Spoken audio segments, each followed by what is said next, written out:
Hey guys, God bless you. Good afternoon. I'm Jamar Martinez, and I'm just going to take a second to speak to you guys about something that I learned through my West Coast Bible College course. That is Bible 102, the course that I am currently taking. And in this course, we actually got to read a book called The Passion for Jesus Christ by John Piper.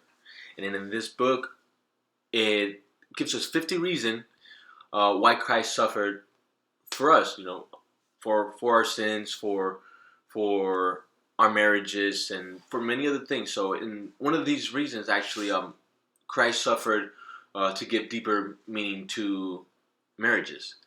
And so, I recently got married, and so I was very curious as I went into this chapter to see what it spoke about, what it broke down to entail Christ suffering with our marriages and with marriage in general.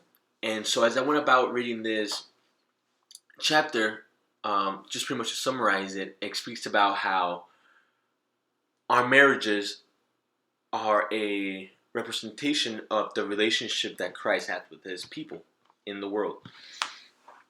And so that to me really impacted me because it's not only about the covenant that you made with God when you got married and with your wife, the relationship you have with her, but it's also a mirror image of the relationship that Christ has with his people. So the way that I see it is when others see the relationship that I have with my wife and I in our marriage, it should speak Christ, it should speak God, it should just shine out God, and people should be able to see Christ through our marriage. And so that to me was very important because the relationship that I have with my wife is not only for our benefit to a sense, but it's also to bring others to Christ as a way to evangelize to a sense to people who not necessarily know Christ or are non-believers. They should be able to see Christ, and our marriage should be able to speak Christ into them and just get them very curious, and even could be an icebreaker to evangelize to them and to speak to them about the great news. Thank you guys for taking this time out. I hope you get something out of this one that's really impacted me. But I just want to say that if you haven't read this book, I definitely recommend it.